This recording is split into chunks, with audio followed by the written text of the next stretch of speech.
یک چھوٹے مگر پرامن گاؤں میں ایک نیک دل شخص مولوی عبدالرزاق اپنی اہلیہ عائشہ بی بی کے ساتھ رہتے تھے۔ دونوں کی شادی کو کئی سال گزر چکے تھے مگر اولاد کی نعمت سے محروم تھے۔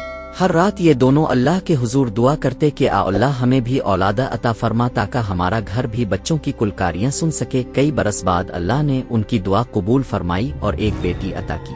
والدین کی خوشی کا کوئی ٹھکانہ نہ رہا، انہوں نے اس کا نام صفیہ رکھا اور اسے اپنی آنکھوں کا نور بنا لیا۔ بچپن میں صفیہ نہایت معصوم اور ہنس مکھ تھی، وہ کھیلتی تو پورا گھر خوشی سے جھوم اٹھتا۔ گاؤں کے لوگ اسے پیار سے نور کی گڑیا کہا کرتے تھے۔ مولوی عبدالرزاق چونکہ عالم دین تھے اس لیے وہ چاہتے تھے کہ ان کی بیٹی دینی تعلیم حاصل کرے، قرآن کی تلاوت کرے، پردے کی پابند رہے اور ان کے خاندان کی عزت کو مزید بلند کرے۔ ماں بھی ہر وقت بیٹی کو دعائیں دیتی اور اسے دین سکھانے کی کوشش کرتی، مگر جیسے جیسے وقت گزرتا گیا اور صفیہ جوانی میں قدم رکھنے لگی ویسے ویسے حالات بدلنے لگے۔ اب وہ دوستوں اور دنیاوی چیزوں کی طرف زیادہ مائل ہونے لگی۔ ایک دن اس نے ضد پکڑ لی کہ مجھے نیا موبائل چاہیے۔ ماں نے پہلے انکار کیا اور نرمی سے سمجھایا کہ بیٹی موبائل کھیلنے کی چیز نہیں بلکہ ضرورت کے وقت استعمال کرنا چاہیے، مگر صفیہ نے کہا اماں سب سہیلیوں کے پاس ہے، میں کیوں پیچھے رہوں؟ اگر آپ نے مجھے موبائل نہ دیا تو میں کھانا پینا چھوڑ دوں گی۔ چند دن یہ ضد جاری رہی اور آخرکار ماں نے بیٹی کی ضد کے آگے ہار مان لی اور سوچا کہ شاید استعمال کر کے خود ہی سمجھ جائے گی اور اسے نیا موبائل خرید دیا گیا۔ لیکن یہی وہ لمحہ تھا جہاں سے اصل بربادی کا آغاز ہوا۔ شروع میں صفیہ موبائل پر صرف گانے سنتی اور کھیل کھیلتی، مگر پھر آہستہ آہستہ سوشل میڈیا پر اجنبی لڑکوں سے باتیں کرنے لگی۔ اس کی راتیں جاگنے میں گزرتی اور دن سونے میں۔ نماز کی پرواہ ختم ہو گئی، قرآن کی تلاوت بھول گئی۔ والدین کی باتیں اسے پرانی اور بیکار لگنے لگیں۔ ماں بار بار سمجھاتی کہ بیٹی یہ سب چھوڑ دو، تمہارا راستہ غلط ہے، مگر وہ جواب دیتی اماں اب پرانے زمانے کی ہیں، اب کیا جانے، مجھے اپنی زندگی اپنی مرضی سے گزارنی ہے۔ باپ جب سختی کرتے تو وہ بدتمیزی پر اتر آتی اور کہتی مجھے روکنے ٹوکنے کا کوئی حق نہیں۔ ایک دن ماں نے دیکھا کہ وہ کسی لڑکے کو اپنی تصاویر بھیج رہی ہے۔ نے گھبرا کر موبائل چھینا اور زور سے کہا صفیہ یہ کیا حرکت ہے؟ اس پر صفیہ نے غصے میں ماں کو دھکا دیا اور کہا آپ کو میرے معاملات میں بولنے کا کوئی حق نہیں، یہ میری زندگی ہے، میں جیسے چاہوں جینے آئی ہوں۔ ماں کی آنکھوں سے آنسو بہنے لگے اور وہ چپ چاپ کمرے میں جا کر سجدے میں گر گئی اور اللہ سے دعا کرنے لگی کہ اللہ میری بیٹی کو ہدایت دے۔ مگر ادھر صفیہ اندھے اعتماد میں ایک ایسے لڑکے پر بھروسہ کر بیٹھی تھی جو دراصل لالچی اور دھوکے باز نکلا۔ اس نے صفیہ سے رقم مانگنی شروع کی اور جب اس نے انکار کیا تو اس نے اس کی نازیبہ تصاویر پورے محلے میں پھیلا دیں۔ یہ خبر بجلی بن کر ہر طرف پھیل گئی، لوگوں نے باتیں بنائیں، خاندان کی عزت خاک میں مل گئی۔ مولوی عبدالرزاق اس صدمے کو برداشت نہ کر سکے اور دل ٹوٹنے کے باعث بیمار ہو گئے اور کچھ ہی دنوں میں دنیا سے رخصت ہو گئے۔ باپ کے جانے کے بعد گھر ٹوٹ گیا، ماں تنہا رہ گئی، مگر بیٹی پر کوئی اثر نہ ہوا بلکہ وہ مزید بگڑتی گئی۔ راتوں کو گھر سے باہر رہنا، نئی نئی سہیلیاں بنانا اور دنیاوی رنگوں میں ڈوب جانا اس کی عادت بن گئی۔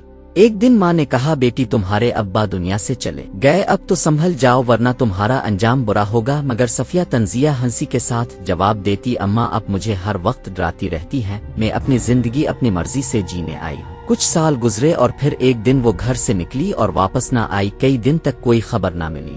ماں بے بسی سے دروازے پر بیٹھی رہتی اور ہر آنے جانے والے سے پوچھتی میری بیٹی کو کسی نے دیکھا ہے، مگر کوئی جواب نہ ملتا۔ پھر ایک دن پولیس نے اطلاع دی کہ جنگل کے قریب ایک لڑکی کی لاش ملی ہے اور شناخت کرنے پر پتہ چلا کہ وہ صفیہ ہی تھی۔ لاش کی حالت ایسی تھی کہ دیکھنے والے کانپ گئے، جسم پر درندوں کے نشانات تھے، چہرے پر خوف اور وحشت جمی ہوئی تھی۔ ماں کی چیخیں نکل گئیں اور محلے بھر میں کوہرام مچ گیا۔ جب جنازے کا وقت آیا تو لاش سے ایسی بدبو آ رہی تھی کہ غسل دینے والے حیران رہ گئے۔ بڑی مشکل سے منہ ڈھانپ کر غسل دیا گیا، کفن دیا گیا، مگر جب جنازہ اٹھایا گیا تو ایسا بھاری ہو گیا کہ چار آدمی مل کر بھی مشکل سے اٹھا پائے۔ قبرستان میں جب اسے دفنانے لگے تو ایک بزرگ نے کہا لڑکی دنیا میں گانوں اور موبائل کی دیوانی تھی، اس کا شوق ہی اس کے ساتھ قبر میں جائے گا، لہٰذا لوگوں نے اس کا موبائل اور ٹیپ ریکارڈر بھی اس کے کفن کے ساتھ قبر میں ڈال دیا۔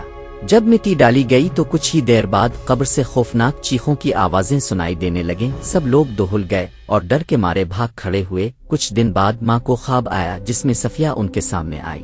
چہرہ روشن تھا مگر آنکھوں میں ندامت جھلک رہی تھی۔ اس نے کہا اماں میں نے آپ کو اور ابا کو بہت دکھ دیا، اور اسی نافرمانی کی وجہ سے مجھے سخت عذاب دیا گیا۔ میری قبر آگ کا گڑھا بن گئی تھی، مگر جب اپنے روتے ہوئے اللہ کے حضور میری بخشش کی دعا کی تو میرے لیے رحمت کے دروازے کھل گئے اور میرا عذاب ٹل گیا۔ ماں کی آنکھوں سے آنسو بہنے لگے اور انہوں نے کہا، کاش بیٹی تم نے یہ سب پہلے سمجھ لیا ہوتا۔ یہ واقعہ پورے گاؤں کے لیے عبرت بن گیا۔ امام مسجد نے سب کو جمع کر کے کہا، دیکھو والدین کی نافرمانی انسان کو دنیا اور آخرت میں رسوا کر دیتی ہے۔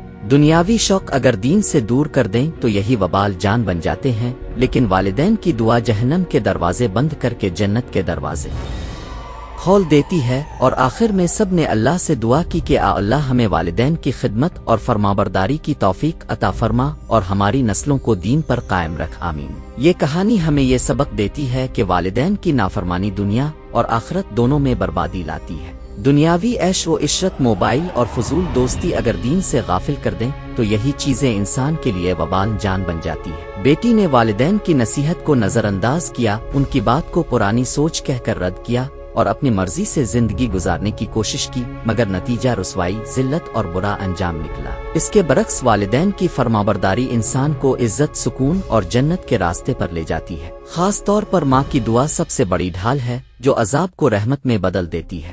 لہذا ہمیں ہمیشہ اپنے والدین کی خدمت، عزت اور فرمانبرداری کرنی چاہیے، کیونکہ والدین کی رضا میں اللہ کی رضا ہے اور والدین کی ناراضگی میں اللہ کی ناراضگی ہے۔ والدین کی نافرمانی قبر کو آگ بنا دیتی ہے اور والدین کی دعا جہنم کو جنت میں بدل دیتی ہے۔ والدین کی عزت جنت کا دروازہ ہے، جو ماں کی نافرمانی کرے دنیا و آخرت میں رسوا ہوتا ہے۔